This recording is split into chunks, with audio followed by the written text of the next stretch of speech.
जब माता लक्ष्मी भगवान विष्णु में लगी शर्त, आइए जानते हैं इस वीडियो में। नमस्ते दोस्तों, स्वागत है आपका मेरे चैनल परिपूर्ण भक्ति में। आप सभी को नववर्ष की हार्दिक शुभकामनाएं। कथा के अनुसार एक बार भगवान विष्णु और माता लक्ष्मी में एक शर्त लगी। एक बार भगवान विष्णु माता लक्ष्मी से कहने लगे कि पृथ्वीवासियों में भक्ति बहुत बढ़ गई है।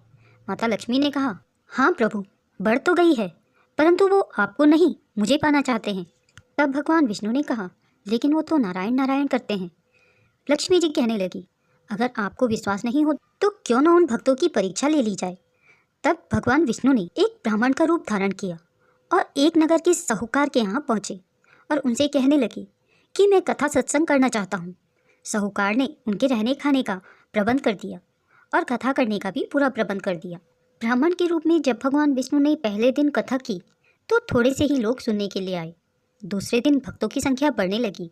ब्राह्मण की कथा की प्रसिद्धि इतनी हुई कि तीसरे दिन बहुत भीड़ बढ़ गई। तब माता लक्ष्मी विचार करने लगी कि अब मुझे भी चलकर इन भक्तों की परीक्षा ले ही लेनी चाहिए। तब माता लक्ष्मी जी एक घर के बाहर पहुंची तो घर की मालकिन घर को ताला लगाकर कथा श्रवण करने जा रही थी।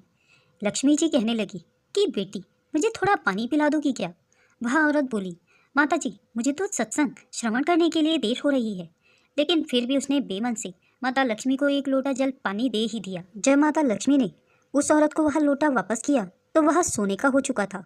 सोने का लोटा देखकर उस औरत के मन में लालच आ गया। माता जी, आपको भूख भी लगी होगी, खाने को कुछ लाती हूँ।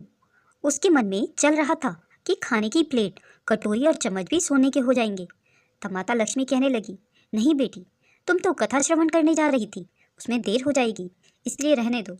वह औरत बेमन से कथा सुनने चली गई। वहाँ जाकर उसने चमत्कारी बुढ़िया के बारे में सब औरतों को बता दिया। धीरे धीरे बहुत सी औरतें चलते सत्संग में उस बूढ़ी औरत के दर्शन करने के लिए उठ चली गई। माताजी जिसके घर में भोजन करती, जल पीती, उसके बर्तन सोने के हो जाते।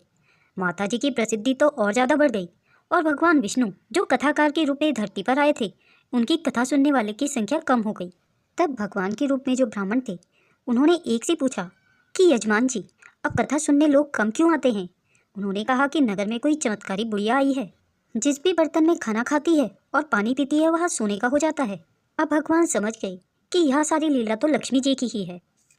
अब जिस साहूकार ने भगवान विष्णु जी के रहने और खाने की व्यवस्था की थी, वह भी चमत्कारी माता जी के पास पहुँचे और कहने लगे, आप मेरे घर में क्यों नहीं पधारती।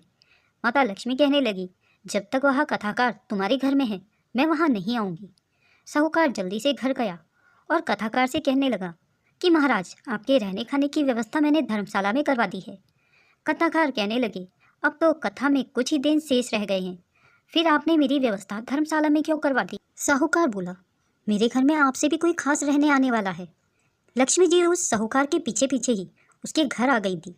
वह साहूकार से कहने लगी कि मुझे इस कथाकार से कोई ज़रूरी बात करनी है, कृपया आप बाहर चले जाएं। साहूकार के बाहर जाते ही लक्ष्मी जी कहने लगी, क्यों प्रभु, मैंने क्या कहा था, यह भक्ति आपको पाने के लिए नहीं, मुझे पाने के लिए कर रहे हैं। भगवान कहने लगे कि लक्ष्मी, माना कि तुम उचित कह रही हो, लेकिन तुम यहाँ पर तब आई जब मैं नारायण संत के रूप में यहाँ पर पधारा, और जहाँ संत कथा करते हैं, धार्मिक अनुष्ठान होते हैं, वहाँ लक्ष्मी स्वतः ही चली आती है। भगवान विष्णु अपने धाम वापिस लौट गए। अगले दिन साहूकार के घर पर लोगों का तांता लग गया। हर कोई चाहता था कि चमत्कारी बुढ़िया उसके घर पर आकर भोजन ग्रहण करे, ताकि उनके बर्तन भी सोने के हो जाएं। लेकिन यह क्या, माता जी ने तो सबको चौंका दिया। मैं वापस जा रही हूँ। सब लोग आश्चर्य से पूछने लगे, क्या माता जी, हमसे कोई गलती हो गई है। माता लक्ष्मी कहने लगी, मैं वहीं रहती हूँ जहाँ पर भगवान विष्णु रहते हैं। आप लोगों ने तो विष्णु जी को पहले ही भेज दिया है। विष्णु जी के बिना अकेले यहाँ कैसे रह सकती हूँ। इतना कहकर लक्ष्मी जी अपने धाम चली गई। अगर आपको भी माता लक्ष्मी की कृपा प्राप्त करनी है तो भगवान विष्णु की भक्ति पहले करनी पड़ेगी। माता लक्ष्मी जी स्वयं उनके पीछे पीछे चली आती हैं, क्योंकि लक्ष्मी जी नारायण जी के साथ ही निवास करती हैं। दोस्तों, अगर यह वीडियो आपको पसंद आई हो तो इसे लाइक और शेयर करना ना भूलें। अगर आप मेरे चैनल में नए हैं और ऐसी ही रोचक कथाएं सुनना पसंद करते हैं तो मेरे चैनल को सब्सक्राइब जरूर करें। वीडियो को अंत तक देखने के लिए आप सभी का बहुत बहुत धन्यवाद। आप सभी का दिन मंगलमय हो। इसी आशा के साथ वीडियो समाप्त करती हूँ।